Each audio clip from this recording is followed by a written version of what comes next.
The funny thing is, when I was first diagnosed with ankylosing spondylitis, I hated to stretch. I didn't want to stretch. It was too uncomfortable, my body was too stiff and tight, and stretching seemed to make it worse. Traditional stretching seemed to make it worse. It was pulling on different areas of my body. My low back was aggravated, the sciatica, the mid-back tightness wasn't getting any better, and traditional ways of stretching were not helping me. They were causing more pain, more discomfort, and I just didn't want to do it because it was so uncomfortable. So what I wanted to do was find other ways to stretch, to loosen up the body, to find movement so I could really feel better and break up that stiffness and tightness. So that's what I want to show you today. My hack that I did to stretch better, to move better, to help me loosen up without pulling on different areas of the body. Also, so it was comfortable and I could progress it over time and I could consistently do it. So that was my goal. Let me show you that hack. Let's get into it.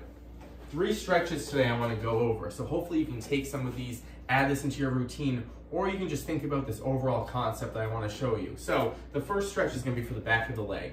And we're thinking more about movement here, where we're just gently moving through a comfortable range of motion. So using the wall for support, nice and upright, one foot's anchored into the ground.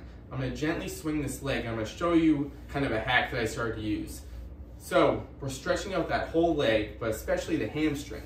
So I'm driving my heel up towards the ceiling. But what I started to do is sometimes this can really pull, maybe on the low back because you're arching, maybe the hamstring's really tight and it just doesn't seem right.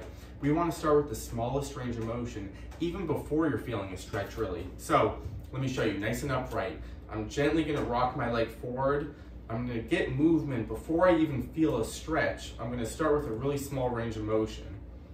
Get a little blood flow circulation, and then I can increase it till I feel a very gentle stretch. So start with the smallest range of motion even before you feel a stretch. And it might sound silly, the whole point of movement is to feel that stretch, but with ankylosing spondylitis, things can become so tight and stiff, we have to ease in, and sometimes the blood flow and circulation can help loosen up without really forcing the stretch. So the abs are squeezed, very gentle range of motion. This is gonna look different for everyone, so switch sides here. You gotta find that gentle range, nice and small. Just so the leg is outstretched, we're getting some blood flow to the hamstring. So blood flow, circulation first, gentle movement, then you can gradually increase the stretch over time, but make sure your body adapts well to it after the stretch, maybe the next day. Make sure you're not too sore. And if you're too sore, you know you probably pushed it a little bit, and then the next time you do it, you can kind of decrease the range. So the number 2 example here, nice upright posture. So rotating through the chest and engaging the upper back. But what I don't want to do is this, where I'm twisting the hip, messing with the low back, messing with the hip. So what I did, especially when I had sciatica, I didn't want to rotate too much, mess with the hip. Focus on the core first, abs in, shoulders back, using the wall for support. I would just gently stretch the front of the chest, those tight postural muscles, and that upper back. I'm squeezing that upper back, then I'd reset. But really start small here. Again, movement first before you feel a stretch. Comfortably turn the head a little bit. So I work on blood flow and circulation in the upper body. And again, it's going to look different for everyone. If you're really tight through all these postural muscles, shorten it up a little bit. But this is how I got going, especially in the morning when I was really stiff and tight.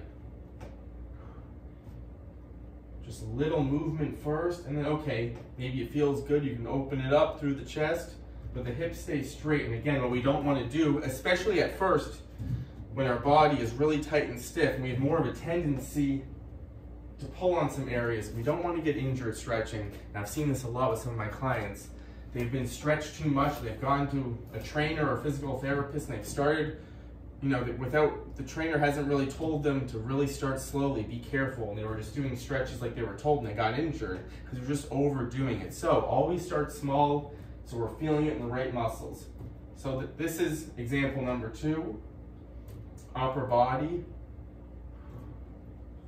And again, keep track of how you felt during, after, maybe that nice range of motion just helped loosen you up and you could stick to that the next time you did it. My 3rd example here, the supported downward dog. If you follow me, you know this is one of my favorites because the standard downward dog on the floor can be a lot on the wrists. It can be hard to get into this great position. So what I would do is small bend in the knees, hands about shoulder height to start.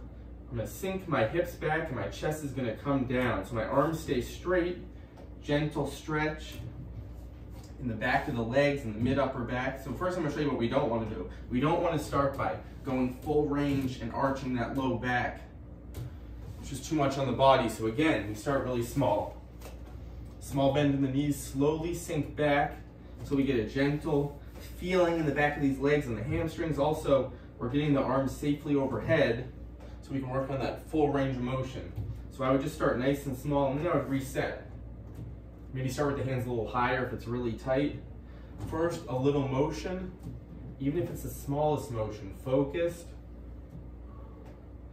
Then over time, maybe that range increases. But we always start with this comfortable range of motion before an intense stretch. We don't want this pulling anywhere. So what I found is this was the way for me. Movement, blood flow, circulation, and then over time, I start to really feel a lot looser, and then I could get more into the stretch. But if you start with that full range, it may pull on some areas. So again, start small.